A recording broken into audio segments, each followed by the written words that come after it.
Bismillahirrahmanirrahim. Allahumma salli wa sallim ala Sayyidina Muhammad wa ala ali Sayyidina Muhammad. Saudara-saudaraku yang dirahmati Allah, ada begitu banyak hadis Nabi yang menceritakan tentang kedatangan Nabi Isa alaihissalam di akhir zaman nanti. Kedatangan Nabi Isa tidak untuk merusak tatanan ataupun peran Nabi Muhammad SAW. Kedatangan beliau juga bukan untuk menggantikan posisi Nabi Muhammad sebagai Nabi terakhir. Sebab Nabi Isa tidak datang sebagai Nabi dan Rasul, tapi beliau datang sebagai seorang umat Nabi Muhammad SAW. Beliau akan mendirikan sholat dan berpuasa seperti kita. Bahkan beliau akan pergi haji ke Mekah, ke Baitullah, bukan ke Bethlehem. Lebih dari itu, Nabi Isa akan merobohkan salib dan juga gereja yang selama ini telah mengkhianati ajaran asli yang beliau ajarkan. Rasulullah SAW bersabda, para nabi itu bersaudara seayah, sedangkan ibu mereka berbeda-beda, dan agama mereka itu satu. Aku adalah manusia yang paling dekat terhadap Isa bin Maryam, karena tidak ada nabi lagi di antara dia dan aku. Dan dia akan turun kembali. Jika kalian melihatnya, maka kenalilah oleh kalian bahwa dia adalah laki-laki yang sedang tingginya, berkulit putih kemerah-merahan. Dia memakai 2 buah baju yang agak kemerahan, seakan di kepalanya meneteskan air walaupun tidak basah. Dia akan mematahkan salib, membunuh babi, menghapus jizyah, serta menyeru manusia ke dalam agama Islam. Di zamannya nanti, Allah akan menghancurkan seluruh agama kecuali Islam, dan Allah akan membunuh Al-Masih Ad-Dajjal. Kemudian terciptalah keamanan di muka bumi, hingga singa dengan unta mencari makan di tempat yang sama, dan demikian pula harimau dan sapi, juga serigala dan kambing, serta anak-anak kecil bermain-main dengan ular tanpa membahayakan mereka. Beliau akan tinggal selama 40 tahun, kemudian beliau wafat dan kaum muslimin akan mensolatkannya.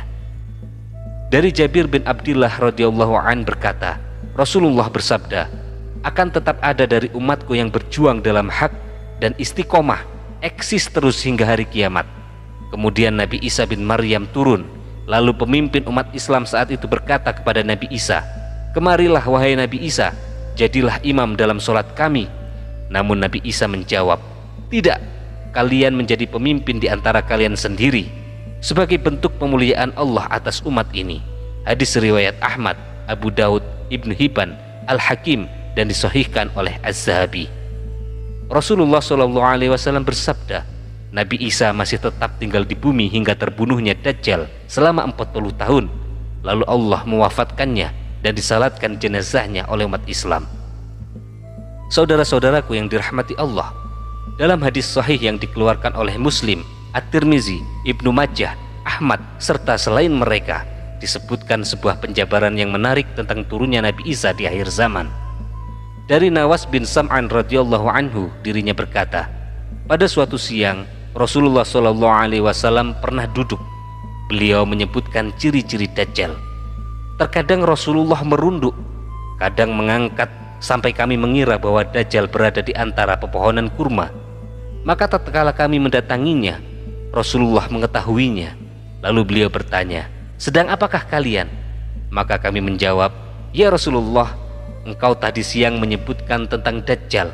Engkau angkat tubuhmu lalu merunduk sampai kami mengira kalau Dajjal ada di antara pepohonan kurma. Rasulullah kemudian bersabda, bukan Dajjal yang aku takutkan atas kalian. Kalau sekiranya ia keluar dan aku berada di antara kalian, maka cukup bagi kalian aku yang akan menghadapinya. Namun jika dirinya keluar sedangkan aku sudah tiada, maka setiap orang menjadi pelindung bagi dirinya sendiri, dan Allah Subhanahu wa ta'ala sebagai pelindung setiap muslim. Rasulullah SAW kemudian menyebutkan ciri-ciri Dajjal. Sesungguhnya Dajjal adalah seorang pemuda berambut keriting, hidungnya masuk ke dalam, seakan-akan aku melihat dirinya mirip dengan Abdul Uzza bin Qadhan. Maka barang siapa di antara kalian yang menjumpainya, bacakan padanya akhir surat dari Al-Kahfi. Sesungguhnya ia keluar dari tembusan antara Syam dan Irak, maka ia akan merusak setiap yang dilewatinya. Wahai hamba-hamba Allah Subhanahu wa ta'ala, teguhkanlah kalian pada agama Allah. Kami kemudian bertanya, ya Rasulullah, berapa lama ia tinggal di muka bumi? Rasulullah menjawab, 40 hari. satu hari yang bagaikan satu tahun, dan satu hari bagaikan satu bulan, dan satu hari bagaikan satu pekan. Setelah itu hari-harinya sama seperti hari-hari kalian sekarang ini. Lanjut Rasulullah. Kami bertanya kembali, ya Rasulullah, satu hari yang bagaikan satu tahun, apakah cukup bagi kami untuk sholat hanya satu hari? Rasulullah menjawab, tidak cukup, akan tetapi perkirakanlah waktunya. Ya Rasulullah, seberapa cepat perjalanan Dajjal di muka bumi? Tanya kami. Rasulullah menjawab, selayaknya mendung yang tertiup angin. Dan dia mendatangi sebuah kaum, kemudian mengajak mereka untuk beriman kepadanya. Lalu mereka pun beriman dan mengabulkan permintaannya. Dirinya lantas memerintahkan kepada langit untuk menurunkan hujan dan bumi agar menumbuhkan tanaman. Maka mereka mendapatkan hasil panen yang banyak, kambing-kambing penuh berisi susu dan memenuhi keinginan mereka. Setelah itu Dajjal mendatangi suatu kaum, akan tetapi mereka menolak ucapannya, tidak mau beriman padanya, sehingga ia pun pergi meninggalkan mereka. Maka negeri tersebut menjadi kering kerontang, tandus, tidak ada harta lagi yang tersisa di tangan mereka. Kemudian Dajjal melewati sebuah reruntuhan, lantas ia berkata kepadanya, keluarkanlah harta karunmu. Maka dengan segera keluar harta karun yang sangat banyak, bagaikan buah kurma yang bergelantungan di pepohonan. Selanjutnya Dajjal mengajak seorang pemuda untuk beriman kepadanya, akan tetapi pemuda tersebut enggan. Maka ia memenggal tubuhnya dengan pedang. Tubuhnya dipotong menjadi dua bagian, lalu dilempar sejauh mata memandang. Kemudian ia hidupkan kembali dan didatangkan kepadanya. Pemuda tersebut datang dengan wajah yang berseri dan tersenyum. Manakala Dajjal dalam kondisi seperti itu, Allah menurunkan Nabi Isa Al-Masih ibnu Maryam sallallahu alaihi wasallam. Beliau turun di Menara Putih di timur kota Damaskus di antara dua kain kuning. Tangannya bergelayut di antara sayap dua malaikat. Apabila ia menundukkan kepalanya menetes, jika beliau mengangkatnya melandai seperti mutiara. Tidak halal bagi orang kafir yang mendapati aromanya, melainkan orang kafir itu pasti akan mati. Aroma Nabi Isa tercium sejauh mata memandang. Kemudian Nabi Isa akan mencari Dajjal sampai akhirnya berjumpa di pintu Lut. Kemudian Nabi Isa membunuhnya. Setelah itu Nabi Isa mendatangi sebuah kaum yang Allah Subhanahu wa taala menjaga mereka dari keganasan Dajjal. Nabi Isa datang lalu mengusap wajah mereka satu persatu, seraya beliau memberi kabar gembira dengan kedudukan yang tinggi di surga kelak. Ketika mereka sedang bercengkrama seperti itu, tiba-tiba Allah menurunkan wahyu kepada Nabi Isa, aku telah membiarkan hamba-hambaku untuk keluar. Mereka adalah kaum yang tidak ada seorang pun yang sanggup menandinginya. Bawalah orang-orang yang ada bersamamu ke bukit Tur. Maka Allah Subhanahu wa taala mengutus Ya'juj dan Ma'juj. Mereka turun dengan cepat dari seluruh tempat yang tinggi. Rombongan pertama di antara mereka melewati sebuah danau, Tobariyah. Mereka meminum air yang ada di dalamnya. Kemudian lewatlah sekelompok yang belakangan. Tatkala mendapati airnya telah habis, mereka berkata, sungguh dulu di sini ada air. Kemudian mereka mengepung Nabi Isa alaihissalam beserta para sahabatnya, sampai kepala sapi pada waktu itu lebih baik daripada 100 dinar sekarang ini. Nabi Isa alaihissalam beserta para sahabatnya kemudian berdoa kepada Allah Subhanahu wa taala. Maka Allah mengutus seekor binatang pada kaum tersebut yang sanggup membunuh mereka dengan cepat, sehingga mereka semua meninggal dalam sekejap. Kemudian Nabi Isa alaihissalam beserta para sahabatnya turun dari gunung tersebut. Maka tidak didapati sejengkal tanah pun, melainkan penuh dengan mayat serta bau busuk yang menyengat. Lalu Nabi Isa berdoa kepada Allah. Kemudian Allah Subhanahu wa taala mengutus seekor burung yang berleher panjang, membawa mayat dan membuangnya sesuai apa yang Allah perintahkan. Setelah itu Allah menurunkan hujan yang menimpa seluruh negeri, sehingga muka bumi menjadi bersih dari bau dan kotoran mereka. Selanjutnya dikatakan kepada bumi, tumbuhkan tanamanmu, kembali limpahkan barokahmu. Maka pada hari itu satu kabilah bisa memakan hanya dengan sebiji buah delima, berteduh dengan dedaunannya. Hewan ternak menjadi barokah, sampai satu perahan susu onta cukup untuk manusia, dan satu perahan susu sapi cukup untuk satu kabilah, satu perahan susu kambing cukup untuk satu keluarga.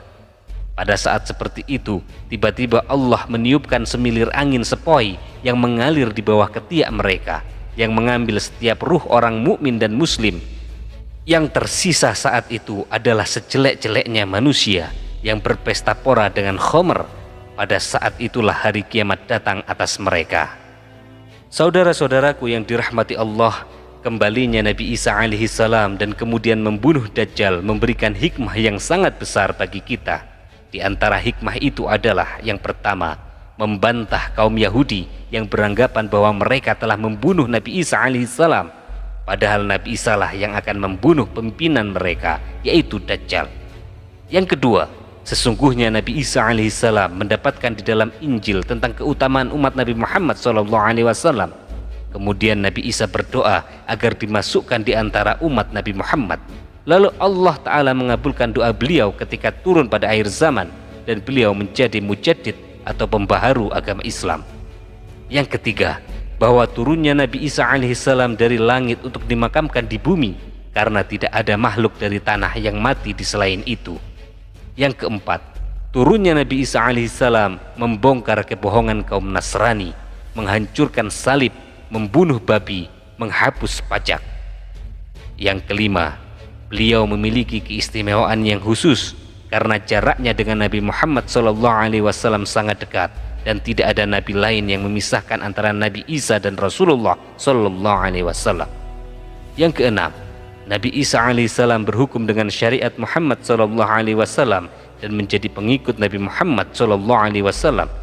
Beliau turun di akhir zaman nanti tidak membawa syariat yang baru karena agama Islam adalah penutup segala agama, dan Nabi Isa alaihissalam menjadi hakim bagi umat ini karena tidak ada nabi setelah Nabi Muhammad SAW. Yang ketujuh, zamannya Nabi Isa alaihissalam adalah zaman yang penuh ketenangan, keamanan, dan keselamatan. Allah mengirimkan hujan yang lebat, menjadikan bumi mengeluarkan tumbuh-tumbuhan dan buah-buahan. Harta berlimpah, serta dihilangkan sifat-sifat iri, benci, dan dengki. Yang kedelapan, lamanya Nabi Isa alaihissalam tinggal di bumi adalah selama 40 tahun. Demikianlah saudara-saudaraku yang dirahmati Allah, alasan mengapa harus Nabi Isa alaihissalam yang membunuh Dajjal di akhir zaman nanti. Hal itu adalah untuk membuktikan bahwa Nabi Isa alaihissalam adalah nabi yang tidak mati disalib oleh orang-orang Yahudi. Wallahu a'lam bissawab. Semoga bisa kita mengambil hikmah dari kisah ini. Semoga kita ditunjuki oleh Allah Subhanahu wa taala ke jalan yang lurus. Ihdinas siratal mustaqim. Asyhadu an la ilaha illallah wa asyhadu anna Muhammadar Rasulullah.